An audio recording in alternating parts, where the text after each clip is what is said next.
Okay, so in this video we'll cover actually inputting individual expense items in Salesforce.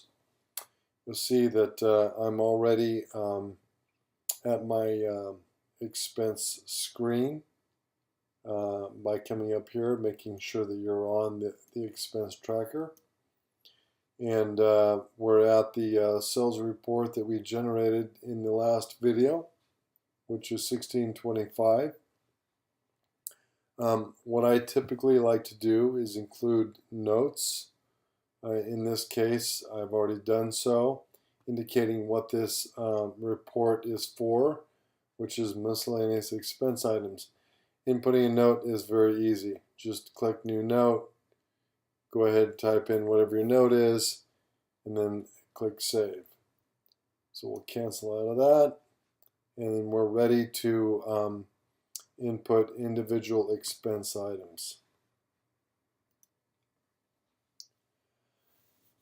Actually, before we start talking about inputting the individual items, I want to just touch base on how to get your receipts into Salesforce. So a couple ways to do this. One is to scan your receipts on a copier. If you have a home copier, most copiers these days have a scanning function. You can go ahead and scan that receipt directly to your email. From your email, I would detach that attachment, which is the image of the receipt, into a folder that you can access later on. And we'll cover that here in this video as far as accessing the receipts that we've stored in the folder. The other method is by using an app on the App Store, and I'm speaking iOS at this point. Name of the app is JotNot Pro, as in JOTNOT Pro. That application will actually allow you to scan your receipts from your phone right there on the spot. Lots of guys use that, and then when they have collected an array of receipts, they'll email that bunch or that batch to themselves and import them into Salesforce. The other method, which I use a lot because sometimes I replace, or I should say misplace receipts, and that is going directly to my credit card statement, opening up the statement on the individual transaction, and then printing the individual transaction into a PDF file and storing it that way. And in this case, that's what I've done. You'll see as I go through these, that's what I've done. So let's get started inputting expense items. First thing is go down to the expense items area, click on new expense item. Okay, and I've got all of my receipts open over here in my PDF that I have open in Acrobat. And so this first one is for Ace Hardware. This was for some paint while taking product images in the amount of $13.08 on April 27. So we'll go back to our screen, and first thing you do is click on GL code. Okay, this is a bit of a different category. So sometimes you'll find you'll have to scan through the different items or categories to find the most appropriate. In this case, I'm going to pick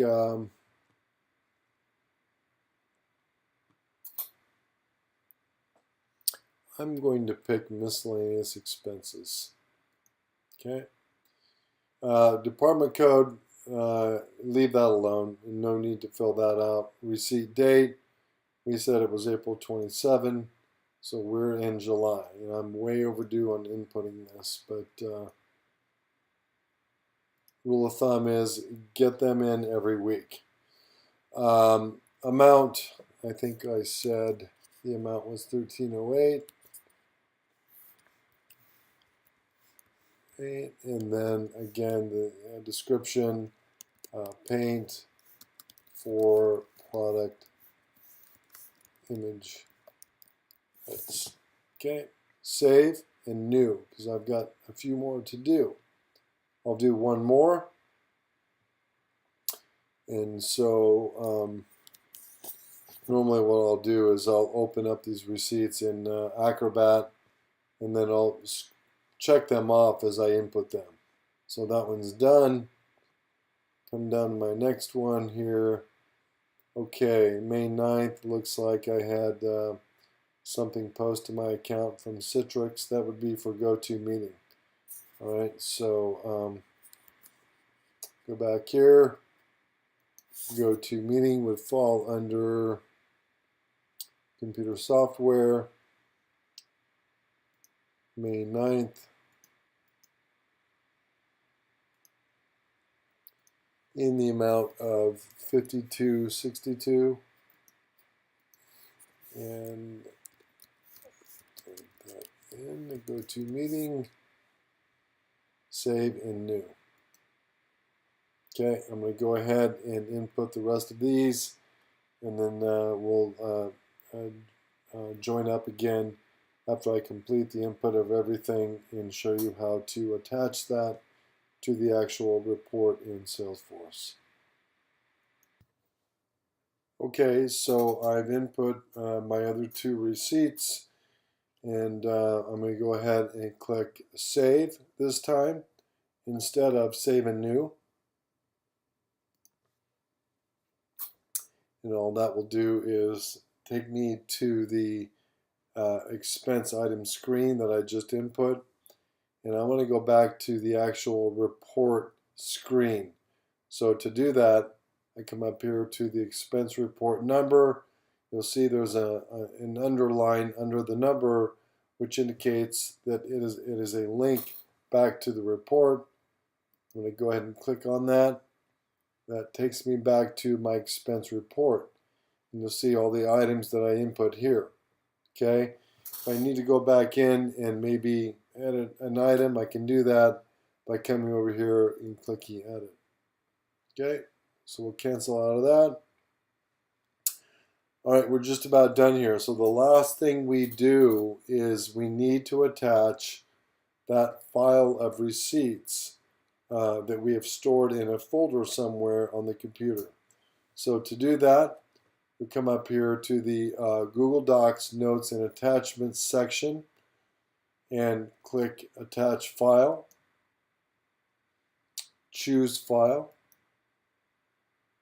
Actually, before I do that, I'm going to cancel out of that. I'm going to come over here, make sure that I've saved my file, and I'm going to close it down. Okay. Again, choose File. I'm going to go into my Expense Reports folder.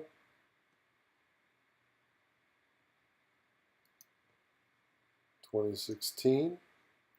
I've created a folder for this particular report, 1625, and here is my file containing all the receipts.